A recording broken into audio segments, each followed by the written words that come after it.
Hello, my name is Brandon, and welcome to Retro Reactions, a place where I experience amazing music from the 70s, 80s, and 90s for the very first time. And today we have another new artist alert for the channel. Yes, we're headed all the way back to 1985 and 1998 to listen to Feeling Gravity's Pull and Airportman by American alternative rock band R.E.M. So excited to finally have R.E.M. on my channel. They've been on the list since the very beginning, so almost 2 years. Wow, can't believe it took this long. Anyway, we'll start with Feeling Gravity's Pull. Comes from Fables of the Reconstruction, their third studio album. The song's lyrics reference artist Man Ray and include imagery related to lucid dreaming. It's been called dreary, unnerving, and dirge-like. I'm all in. It opens the album. Here we go.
So cool. Wow.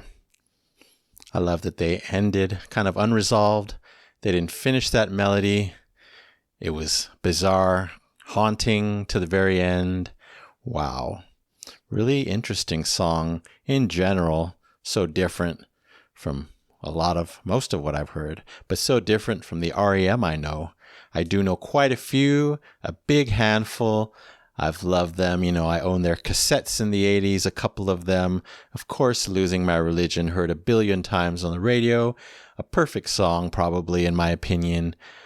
So many other great ones. Orange Crush, probably my second favorite of theirs. But there's so many, and this was different, but right up there with the best of them. This one was captivating right from the start and haunting right from the start. We get those striking, very sharp sounding guitar lines in the opening. We get that amazing, just 3 notes, do, do, do, something like that. You heard them. So striking, so chilling, so creepy. It's all it takes is 3 notes to make a most memorable riff. Everything else they were doing, so cool. I was getting big time Halloween vibes for some reason. You might have heard it as well. Obviously all the darkness involved, those melodies. The music was confidently dark and angsty. Just loved every second. So surprising because again, I've never really heard this side of REM quite this way. Of course, Michael Stipe, we probably all know what a unique and amazing vocalist he is. His voice was just charging along steadily through this song. It was quite dreamy the way it was processed, the way it was placed in the mix kind of further back, probably some reverb, I love that. So amazing stuff. And he had some great higher moments. I was hearing tones of his that I either hadn't heard or didn't quite remember. So kudos to Michael. Of course, didn't catch all the lyrics, but I guess this one is about art and lucid dreaming artists. So it makes sense that it felt like a surreal and dark painting come to life through a song. That's what I got. So very cool. I got to mention this nice groove kicked in every now and then, not through the whole thing, but that was awesome too. Added to that confident, dark, but groovy feel. Wow. So interesting. So many mixes of cool ideas going on here.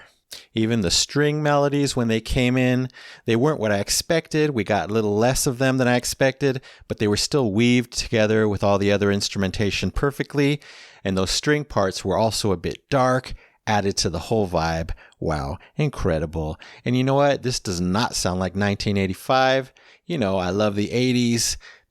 I don't know what this sounds like, but so cool that they were doing this kind of thing in the mid 80s, during, before, and even after everything else that they did that was more on the rock side, more on the pop side. Just shows that I missed out so much on what they can do until today, I guess.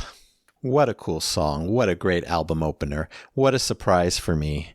It's getting an easy Epic Platinum Record Award. Yes, for Feeling Gravity's Pull by REM, 1985. All right, now on to Airportman. Comes from Up, their 11th studio album, which had a much larger electronic music influence than previous work. This song opens the album and is a challenge to the audience. Apparently, if we can get on board with this song, we can get on board with the rest of the album. We're about to find out. Lyrically, the song takes the perspective of a traveling businessman. Its music has been compared to the work of Brian Eno, while Michael Stipe's vocals have been compared to Tom York's. Wow, I think I'm going to love it.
Yeah, I could have heard that for another 45 minutes or so. Wow. R.E.M. I'm not too familiar with a lot of your 90s work, especially late 90s. I was never a huge fan, so I didn't listen to all their albums, to all their stuff. To see that they did an album like this, I mentioned if you love the first song, you'll love the rest, is what they believe. Someone that I read in the band, or the manager, whoever. Well, I certainly love this one, so I am on board for the rest. That was quite an experience, flew by, but wow, so different, way more different than the last one that we just heard. R.E.M., you continue to wow me with this amazing, strange journey. Such a synthy opening, especially in the center. I was hearing these amazing tones, and then these amazing sounds start surrounding me, left, right, and center. I'm like, is this Radiohead? Wow, such a different sound for R.E.M. yet again, for me at least, in my experience. There were guitars, I think, happening on the left and right, kind of floating about, swirling around my ears. Wow, that was amazing. Then this beautiful bell pad type of tone right in the center, just chiming about. It was heavenly. The vocals so fitting for this song. I love that I wouldn't even know this was Michael Stipe if he just played me the song, and I do know his voice well, of course, because he sounded so different. He was singing deep, almost whispered, really evocative, interesting, gentle, just so many things, so different than the way he normally sings. A lot of the words, I think, were even undecipherable, intentionally, of course, to fit this super dreamy, surreal vibe. Wow. And I thought the last song was surreal and dreamy. This just took it to a whole new level. Into the Skies, the Airportman. I heard some amazing piano come in on the left, icing on the cake. Of course, it wasn't played straightforward. It was also presented kind of surreally, if that's a word. Just loved it. Fit everything else. Everything felt so random sonically. I just love that. Felt like a musical stream of consciousness, a truly abstract song. Overall, in this journey, it felt like we're, brought into the world of this main character, this traveling businessman who's kind of lost or stuck in a world of travel, lost up in the sky. Maybe he travels all the time, kind of detached from a real life, a meaningful life. That's what I got out of it. Yeah, it's like he's lost in these strange skies. It's not the worst prison, though, for strangeness and beauty surround him with all that music, the way it was presented, like a strangely unnerving comfort. Really interesting. That's kind of the meaning I got out of it, at least on first listen. I'm sure knowing the words would help, but hey, music is open to interpretation. Just love the journey, so different. And because of all that, this one's getting the Epic Platinum Record Award. Yes, for Airportman by R.E.M., 1998. And thank you so very much, the amazing Michael Stipe, Peter Buck, Mike Mills, Bill Berry, Camilla Brunt, Philippa Ibbotson, and David Newby, plus anyone else who worked on these two awesome songs. All right, that's it for now. Thank you so much for watching. I really appreciate it. Hope you enjoyed these as well. Anyway, don't forget to subscribe, like, and comment down below. If you wish to chat about these two, I would love to know what you think. I would also love to know any other favorites you have by R.E.M. So you take care, stay safe, stay hydrated, and remember to let peace, calm, and light into your day and night. And I'll see you next time in the past.